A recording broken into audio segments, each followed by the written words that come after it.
you're on. So I'm here to speak in response that the Electoral College is undemocratic. Claims brought up in that argument where some states have more voting power than others. The Electoral College is the only system that works in this way, and the failure that the Electoral College has on holding up majority rule. So I want to start with what is democracy. From an article in the Washington Post, a common definition of republic is, and quoting the American Heritage Dictionary, a political order in which the supreme power lies in a body of citizens who are entitled to vote for officers and representatives responsible to them. And so the United States is that. A common definition of democracy is government by the people exercised either directly or through elected representatives, and we are that too. So we contain both, which result in a representative democracy.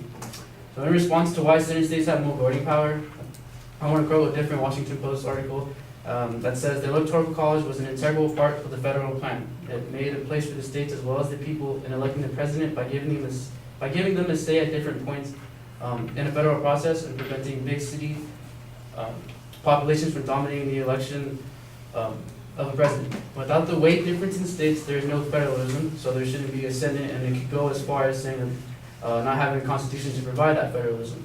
The reason why Wyoming and states like it have a weighted significance is because Wyoming represents a small state, a small population, which is why it has a larger weighted vote over California. An article from the Rocky Mountain Collegian: presidential elections will be decided by popular vote. While it might not sound like a bad idea, this is actually monumentally unfair to the electorate, because all of a sudden the only places that actually matter in the election are the cities with the largest population. He goes on to say that the deciding areas of this election will rest in the cities like New York, Los Angeles, Houston, Philadelphia, Phoenix, San Antonio, San Diego, Dallas, and San Jose. If the combined opinions of 6 or 7 states deciding the elections are unfair, then only having 10 big cities deciding the election is monumentally unfair. So about this way, elections will only be decided by states with massive populations, and the small states will be ignored.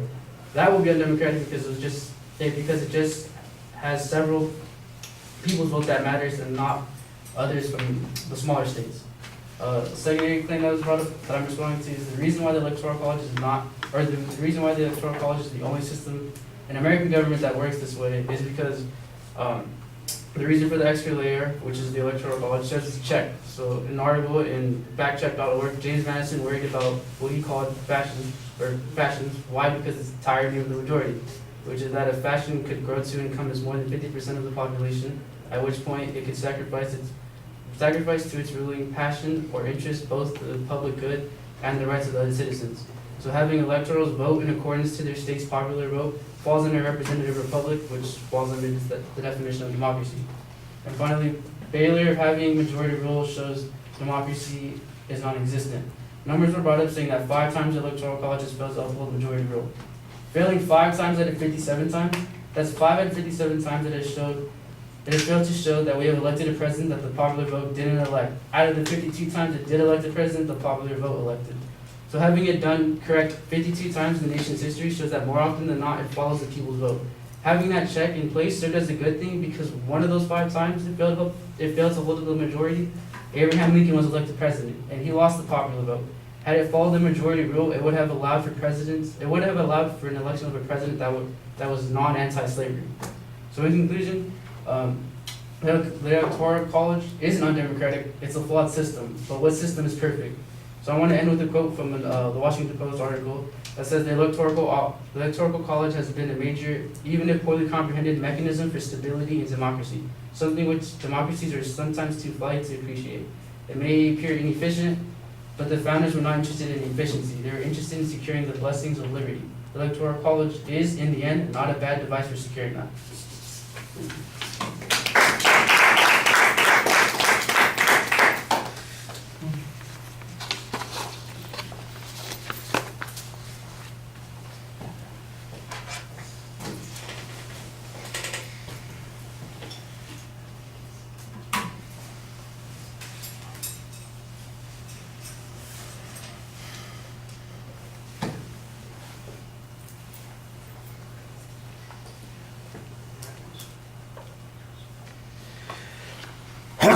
Excuse me.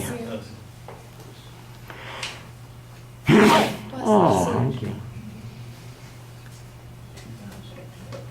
I think there's another one there somewhere.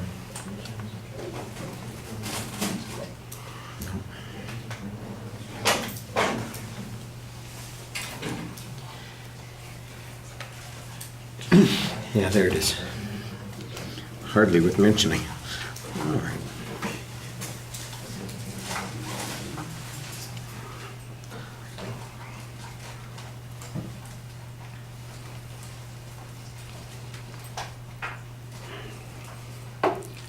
All right, Milton, you identified the main proposition pretty clearly. There's no preview of what the supporting claims that the advocate presented were. You kind of try to cite them as you go through. The problem is that you're often summarizing them very quickly and also giving your counter argument at the same time. And I think that people who understand the issue are going to be okay with it, but people who are listening casually and are paying attention to what you're saying are going to get a little lost sometimes. So I think you need to impose a little bit more structure and clarity on the structural issues that the advocate presented. Your arguments, though, are relatively straightforward. You basically suggest that the Electoral College is about representative democracy, not necessarily direct democracy.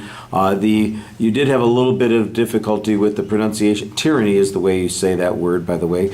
It's just a little bit awkward, because the goal is to make sure that people are protected. It's a check against the tyranny of the mob, as Madison once referred to it. The fact that you've got 50% plus one suddenly makes everything that you're saying true and everything the other side thinks false. That's obviously not the case, and that you need to kind of balance those sorts of things. I think you explained that concept.